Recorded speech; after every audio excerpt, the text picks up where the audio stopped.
I always believed the people closest to me would never cross certain lines, especially not inside my own home. But the day I realized how wrong I was began quietly, with nothing more than a locked door and a few questions that didn't sit right. Before I continue, please like and subscribe, but only if the story truly resonates with you. And tell me in the comments where you're watching from tonight and what time is it there. I'm 65 years old, retired after more than 40 years working as an aerospace engineer. I've lived a life built on precision, planning, and routine. When something feels off, I notice it. That instinct never failed me at work. I just didn't expect to need it at home. My workshop was my sanctuary. A converted garage filled with old project files, notebooks, and designs from decades of work. Nothing secret, nothing illegal, just records of a lifetime spent solving problems. I kept it organized, quiet, and off limits to visitors. So when my son's girlfriend started showing unusual interest in that room, I paid attention. It started with casual curiosity. She asked what kind of engineer I had been, what the filing cabinets were for, why I kept so many documents instead of digitizing everything. Her tone was friendly, almost playful, but the questions came often. Too often. My son, Daniel, brushed it off. He said she was just curious. Creative people like to understand spaces, he explained. I wanted to believe that. Daniel is 30. He's kind, hardworking, and trusting. Maybe more trusting than the world allows. After my wife passed away 7 years ago, it was just the two of us. I raised him to believe people deserve the benefit of the doubt. 6 months earlier, he introduced me to her. Her name was Madison. She was confident, charming, and said she worked remotely as a designer. They met at a professional event out of state. She moved fast, but Daniel was happy, and that mattered to me. When he asked if she could stay with us temporarily, I hesitated. Something about the timing bothered me, but I said yes. At first, everything seemed fine. She was polite, helpful around the house, always smiling. But she asked questions about my finances, about my retirement, about the house, and always, eventually, about the workshop. That's when I installed a keypad lock on the door, quietly, without explanation. 3 weeks later, while I was away for a medical appointment, my phone rang. It was Daniel. His voice was tight, almost shaking. "Dad," he said, "you need to come home. She broke into your workshop." In that moment, I knew this wasn't just curiosity anymore. Something had already gone too far. By the time I reached home, the driveway was crowded with cars I didn't recognize. Daniel's car was parked crooked, as if he had rushed in without thinking. My chest felt tight, not from fear exactly, but from the kind of tension that comes when you already know the damage is done. You just haven't seen it yet. Daniel opened the door before I could knock. She said it was an accident. He told me immediately that the lock was already loose. I didn't answer. I walked past him, straight toward the workshop. The keypad was scratched. Not broken, but clearly forced. The door was slightly open. That alone told me enough. I stepped inside and felt something I hadn't felt in years. Violation. Drawers were open. Folders were pulled halfway out. Some papers were stacked neatly. Others left scattered, as if someone had been sorting through them and ran out of time. My old notebooks, ones I hadn't touched in years, were sitting on the workbench. Madison stood near the back wall, holding her phone. She smiled when she saw me, like nothing was wrong. "Robert," she said calmly, "I was just trying to understand what you worked on. I hope that's okay." I didn't raise my voice. I didn't accuse her. I asked one question. "Why were you taking pictures?" Her smile flickered. "Just for a moment." "I wasn't," she said quickly. "I was checking the lighting." I held out my hand. "Give me the phone." The room went silent. Daniel looked between us, confused. "Madison?" She hesitated, then slowly handed it to me. I didn't scroll much. I didn't need to. Photos of filing cabinets, close-ups of labels, pages laid flat and photographed carefully, not casually. Some documents dated decades back, others recent.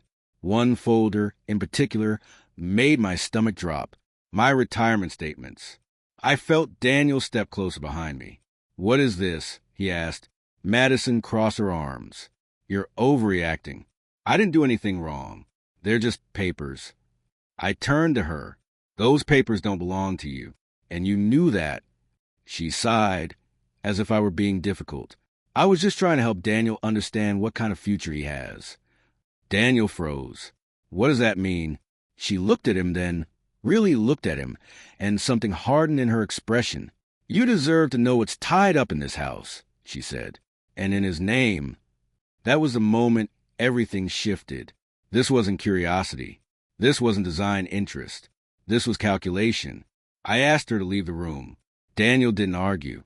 He was pale now, staring at the papers like they were written in another language. When the door closed behind her, I finally spoke.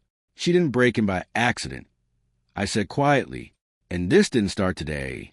Daniel sat down heavily on a stool. Dad, what do you think she was planning? I looked at the scattered documents. The photos still open on the phone, and the lock that had failed me. I don't know yet, I said, but I intend to find out. Because whatever she was looking for, she believed it was already hers. And that belief was dangerous. That night, Daniel didn't sleep. Neither did I. After Madison locked herself in the guest room, the house fell into an unnatural quiet, the kind where every sound feels louder than it should. The ticking of the kitchen clock, the hum of the refrigerator, even the floor creaking as Daniel paced back and forth. I sat at the dining table with my papers spread out in front of me, tried to understand why anyone would go through such trouble for documents that, at first glance, looked boring and outdated. Daniel finally broke the silence. She said she just wanted to help, he muttered. She said she was trying to plan our future. I folded one of the retirement statements and placed it back into its folder. People who want to help don't break locks, I said calmly, and they don't take photos in secret. He rubbed his face with both hands. I don't understand. She never cared about this stuff before. That's not true, I replied. You just didn't notice when she started. I reminded him of the questions, the timing, the sudden interest in finances, in ownership, in what belonged to whom. Daniel listened, his shoulders sinking lower with every word. I thought it was normal, he said quietly. I thought she was just curious. So did I admitted, at first. We agreed on one thing that night. Madison would not have access to my workshop again, and until we understood what she was doing, she would not be left alone in the house. The next morning, Madison acted as if nothing had happened. She made coffee. She asked Daniel if he wanted eggs. She smiled at me and thanked me for letting her stay. The ease with which she slipped back into normalcy unsettled me more than the break-in itself. Later that afternoon, while Daniel was at work, I received a call from a former colleague, someone I hadn't spoken to in years. Robert, he said, this might sound strange, but has anyone been asking about your work history recently? My grip tightened around the phone. Why? There was an inquiry, he said carefully. Someone asked whether your old designs were still under proprietary restrictions. They used your name. My pulse quickened. Who? I couldn't get a full name, he replied. But the email address wasn't corporate. It looked personal. When I hung up, everything clicked into place. This wasn't about curiosity. This wasn't even about money alone. It was about access. Access to information. Access to ownership. Access to leverage. When Daniel came home that evening, I told him everything. The call, the inquiry, the realization that Madison's interest went far beyond our household. His face drained of color. You think she's using me, he said. I think she's using proximity. I corrected, and you happen to be part of that. Daniel nodded slowly, the truth settling in. What do we do? I closed the folder and stood up.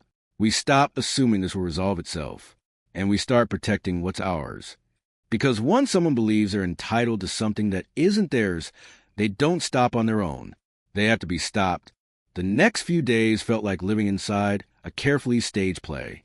Madison was still there, still smiling, still acting as if nothing had changed. But now I watched her the way I once reviewed designs, slowly, deliberately, looking for patterns that didn't belong. She stopped asking questions. That alone was suspicious. People don't suddenly lose curiosity. They adjust tactics. Daniel noticed it too. He became quieter, more observant. The trust he once carried so easily now sat heavy on his shoulders. We didn't talk much in front of her. We didn't need to. A look was enough. On the third day after the break-in, Daniel came home early. "She asked me something strange today," he said, lowering his voice. "What kind of strange?" I asked. "She wanted to know if my name would ever be on the house." "Not now, just eventually." I felt a familiar tightening in my chest. "And what did you say?" "I didn't answer," he said. "I told her we'd talk later." That was the first smart move he'd made since this began. That evening, I checked something I should have checked weeks earlier. I logged into my financial accounts and reviewed every access log, every notification, every recent inquiry. There it was, a soft credit check request from 2 weeks ago. Not mine, not Daniel's. Someone had attempted to assess assets tied to my name without my authorization. I printed the report and placed it neatly in a folder. No emotion, no confrontation, just preparation. The following morning, I received another call, this time from a lawyer I had worked with years ago on a consulting project. "Robert," she said, "this is informal, but someone reached out asking about estate planning options connected to adult children and non-spousal partners." I didn't ask who. I already knew. That afternoon, Daniel and I sat down together. Just the two of us. No raised voices. No accusations. Just facts. She didn't stumble into this. I told him. She mapped it. He stared at the floor. "So what are you saying?" "I'm saying this isn't about love." I replied, "It's about positioning." Daniel swallowed hard. "Then why stay?" "Because people who believe they're close to winning don't walk away," I said. "They reveal more." That night, Madison asked if we could all talk. Her tone was careful, measured. "I feel like something's changed," she said, "and I don't like feeling unwelcome." Daniel met my eyes before responding. Trust changes when lines are crossed. She looked at me then, really looked at me. "I never meant to upset you," she said. "I just want what's best for our future." I nodded slowly. "So do I." But our definitions of future were clearly not the same, and that difference was about to surface. From that point on, everything became about patience. Not the calm kind, but the kind where you wait, because moving too soon would cost you answers. Madison believed she had been careful. What she didn't realize was that her confidence was making her predictable. She started testing Daniel instead of me. Small questions, soft suggestions, comments framed as concern. One evening, while I was in the next room, I heard her say, "I just worry that your dad is holding everything too tightly. What happens to you if something unexpected occurs?" Daniel didn't answer right away. "That's not something you need to worry about," he finally said. She laughed lightly. "I'm just thinking long term. Couples plan together." That word again. Plan. Later that night, Daniel came to me, his voice low. "She keeps pushing," he said. "Not directly, but it's always about security, about what's fair." I nodded. People who feel entitled always talk about fairness. The next morning, I did something I should have done years earlier. I moved all sensitive documents out of the house. Not to hide them, but to remove temptation. Originals went into a secure deposit box. Copies were kept separately. Nothing was left within reach. That same day, Madison grew unusually restless.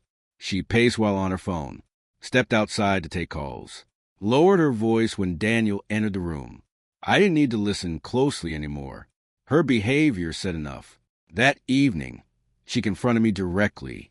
"I feel like you don't trust me," she said, arms crossed. "I trust actions," I replied, "not intentions." Her eyes narrowed. "That's unfair." "No," I said calmly. "What's unfair is breaking into a locked room and pretending it meant nothing." Daniel stood silently between us, the weight of the situation finally settling in. Madison exhaled sharply. "I apologize for that." "An apology doesn't erase purpose," I replied. For the first time, her composure cracked. "You're overreacting," she snapped. "You're acting like I did something criminal." I leaned forward slightly.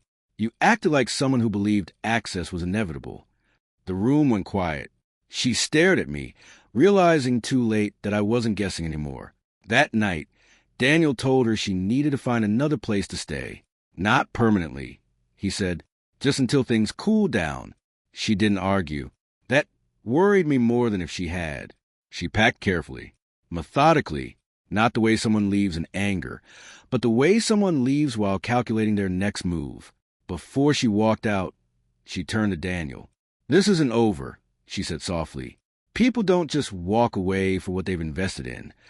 I watched her leave, understanding something clearly for the first time. She wasn't angry. She was confident.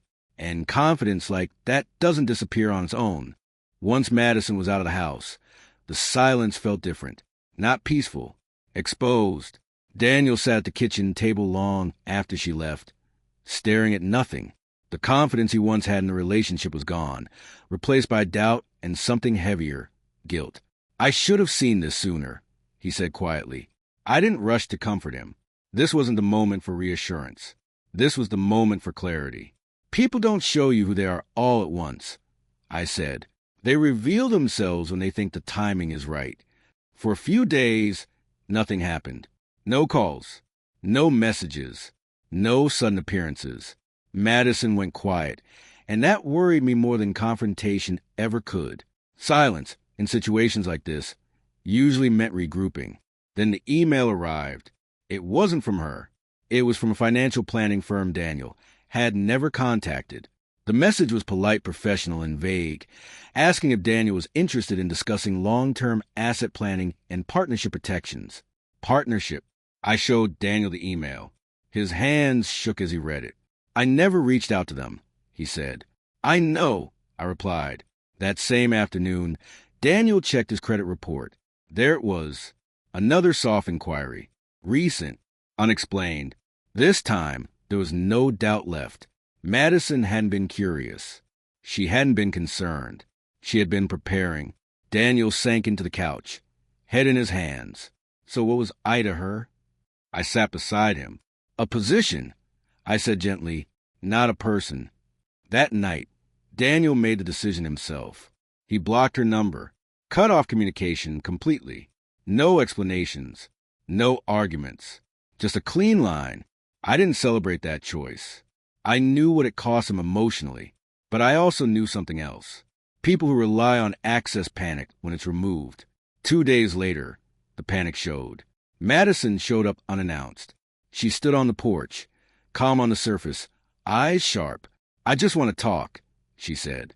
Daniel didn't open the door. "There's nothing to talk about," he said through the glass. Her expression tightened. "You're letting him control you." Daniel didn't raise his voice. "No, I'm choosing not to be manipulated." For the first time, she dropped the smile. "You're making a mistake," she said flatly. I stepped forward then. "No," I said. "You are. You mistook proximity for entitlement." She stared at me, anger flashing briefly before she turned away. As she walked back to her car, I felt something settle. This wasn't over in her mind, but it was over in ours. And that distinction mattered more than anything. After Madison drove away, Daniel stood by the door for a long time without speaking. His hands were clenched, not in anger, but in the kind of restraint that comes when someone is forcing themselves not to doubt their own decision. "I feel stupid," he finally said. I shook my head. "You feel human. There's a difference." Over the next week, Daniel began untangling things he didn't realize had become tangled. He checked accounts, changed passwords, reviewed shared apps and devices. Each small discovery added weight to what we already knew. Madison hadn't just been close to him emotionally. She had been quietly positioning herself everywhere she could. One evening, Daniel found something that removed the last trace of uncertainty. An old email draft saved on his laptop. He hadn't written it. He hadn't even known it existed. It was addressed to a real estate contact and discussed future ownership possibilities tied to our house. The tone was confident, assumptive. Madison's tone. Daniel stared at the screen, his jaw tight. "She was planning around me," he said. "Not with me." That distinction hurt him more than the betrayal itself. We decided act carefully. No accusations, no messages, just documentation. Daniel forwarded everything to a legal advisor recommended by a colleague, not to take action, but to understand exposure, to know what had been attempted and what hadn't succeeded. The advisor confirmed what I suspected. Nothing had gone far enough to cause damage, but it had gone far enough to be intentional. That was enough. A few days later, Madison tried a different approach. She sent a long message to Daniel's work email. Calm, emotional, apologetic. She claimed everything had been misunderstood, that she had felt insecure, that she never meant harm. Daniel didn't reply. The silence was deliberate. Then she tried reaching out to me. Her message was short. I think we got off on the wrong foot. I'd like to clear the air. I didn't respond either, because people who cross boundaries don't seek clarity. They seek access. The final attempt came through a mutual friend, someone Daniel trusted. The message was simple. She's really hurting, the friend said. She feels like things ended unfairly. Daniel looked at me after reading it. Unfair, he repeated. I nodded. Unfair is violating trust and expecting forgiveness to restore opportunity. Daniel took a deep breath and blocked the last remaining connection. That night, something shifted. Not relief, not happiness, but certainty, the kind that doesn't require reassurance. Daniel slept through the night for the first time in weeks, and I realized something important as I turned off the lights. This situation had never been about protecting assets alone. It was about protecting judgment. And once judgment is reclaimed, manipulation loses its power. With Madison gone and contact cut off, the house slowly began to feel like a home again. Not the same home it once was, but a quieter, steadier version of it. Daniel moved through his days more deliberately now, less distracted, more present. Betrayal has a way of sharpening people, and I could see that happening in him. But clarity doesn't always mean closure. About 10 days after her last visit, a certified letter arrived. It wasn't from Madison directly. It was from a legal office. Brief, polite, carefully worded. The letter claimed there had been a misunderstanding and requested a conversation to resolve lingering concerns related to shared expectations. Shared expectations. Daniel read it twice, then handed it to me without a word. They're fishing, I said. They want to see if fear will make us respond. Should we? He asked. No, I replied. Silence is still the correct answer. A day later, the second move came. A voicemail. Madison's voice this time. Calm, emotional, controlled. I just want to talk like adults, she said. I don't want lawyers involved. That helps no one. That line told me everything. People who haven't crossed lines don't worry about lawyers. Daniel deleted the message without responding. Still, I knew something else was coming. People who invest time and strategy rarely walk away cleanly. They look for leverage until none remains. So I made one final call. I contacted my own attorney and explained the full situation. Not to escalate, not to threaten, just to ensure boundaries were documented. A short response was drafted and sent. No accusations, no emotion, just facts. Any further contact would be directed through legal channels. No meetings, no conversations, no exceptions. The attempt stopped after that. Weeks passed.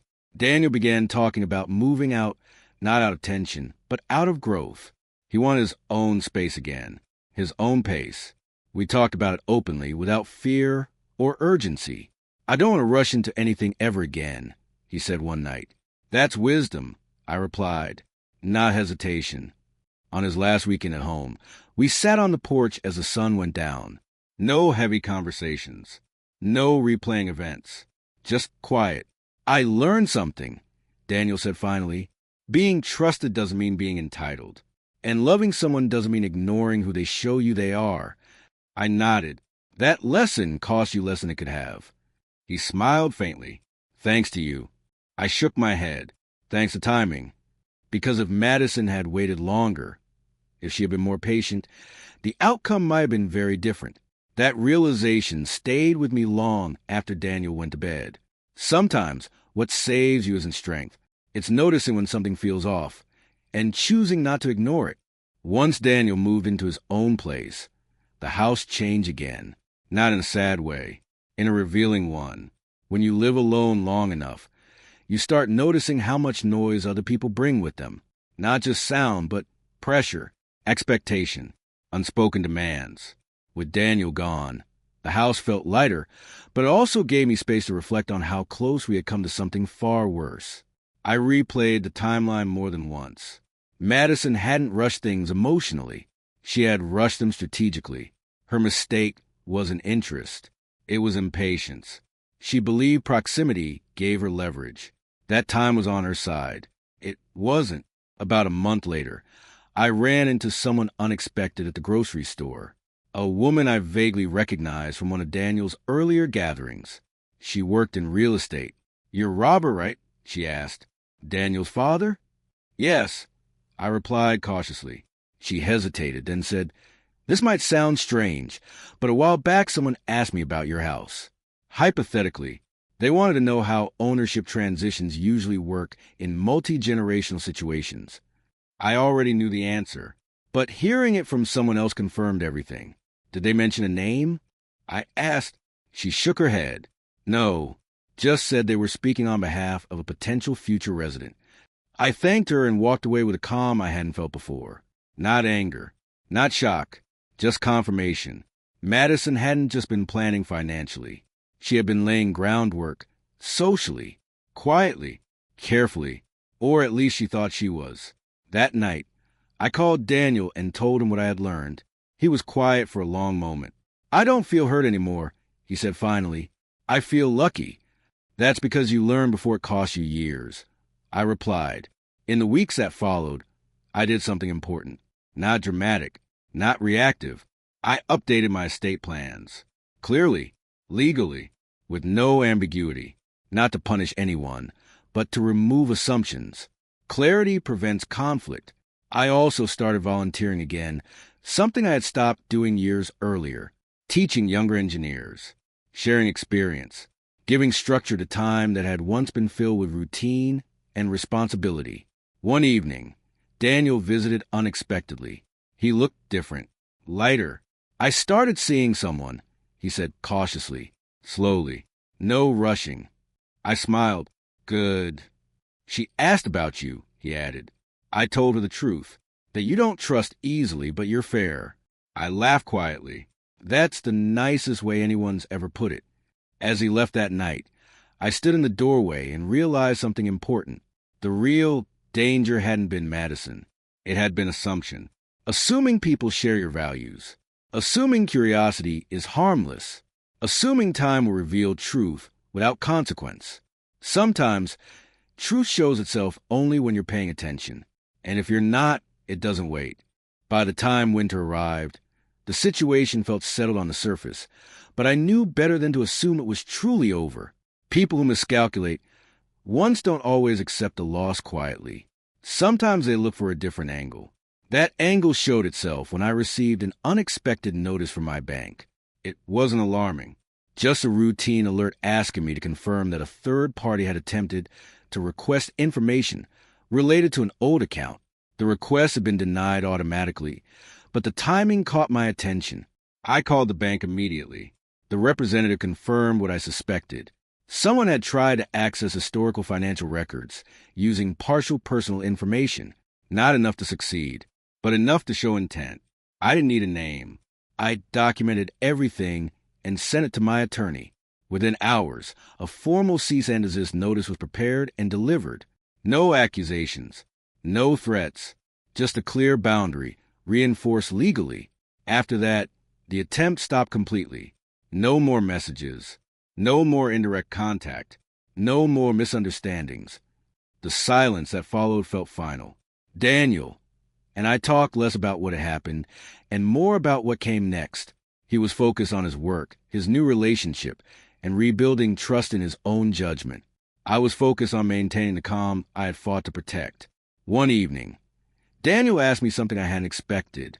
"Did this change how you see people?" he asked. I thought about it for a moment. "No," I said. "It changed how quickly I believe them."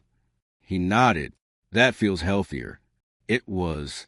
A few weeks later, I ran into Madison's name one last time. Indirectly, a colleague mentioned she had moved out of state for a new opportunity. No details. No drama. Just distance. Distance was enough. Life settled into a new rhythm. Mornings were quieter, evenings slower. I found comfort in routines that belonged only to me. The workshop was reorganized, digitized, locked, not out of fear, but out of principle. One afternoon, as I was sorting through old notebooks, I came across a page I had written years earlier. A simple line, scribbled during a difficult project. Control what you can. Observe what you can't. Act only when necessary. I smiled. That principle had guided my career, and without realizing it, it had guided me through the situation too. I didn't win anything. I avoided loss. And sometimes, that's the most important outcome of all. Time has a way of clarifying things that emotion once distorted. Months passed without incident, and with each quiet week, the way to what could have happened became clearer. Nothing dramatic followed. No confrontations. No last attempts to reach out. Just distance doing its work. Daniel settled into his new routine. He visited often, but the visits felt lighter now, free from tension. He talked about work, about small plans, about ordinary things, and that, more than anything, told me he was healing. One evening, while we were having dinner, he said something unexpected. "I don't feel angry anymore," he admitted. "Not at her, not myself." "That's usually when you know you're past it," I replied. He nodded. I realized something. She didn't trick me because she was clever. She got close because I ignored my instincts. I smiled faintly. Most mistakes don't happen because we lack intelligence. They happen because we override discomfort. That night, after Daniel left, I sat alone in the living room and thought about how easily the situation could have unfolded differently. If I hadn't installed that lock, if I hadn't paid attention to her questions, if Daniel hadn't trusted me enough to listen when things stopped adding up, small decisions had mattered more than big confrontations. A few weeks later, I received confirmation that all outstanding matters were closed. No further inquiries. No lingering access points. Everything was sealed, documented, and secure. That was the moment I finally allowed myself to relax. Not because I feared Madison anymore, but because the lesson no longer felt raw. It had settled into something useful. I returned to my workshop more often after that. Not protect it, but to enjoy it again. I spent time digitizing old designs, labeling projects, organizing decades of work into something coherent. What once felt like a vulnerability now felt like a legacy. One afternoon, Daniel stopped by and watched me work for a while. "You know," he said, "I think she thought you were just an old man sitting on things he didn't understand." I chuckled softly. "That's a common mistake." "She underestimated you," he added. I shook my head. "No, she underestimated timing." Daniel smiled, understanding what I meant. As he left, I felt something settle inside me completely. Not satisfaction, not pride, completion. The situation hadn't ended with confrontation or revenge. It ended with clarity, boundaries, and distance. And that was enough. Because sometimes the strongest response isn't exposure or punishment. It's simply refusing to be available to someone who believed they were entitled to your life.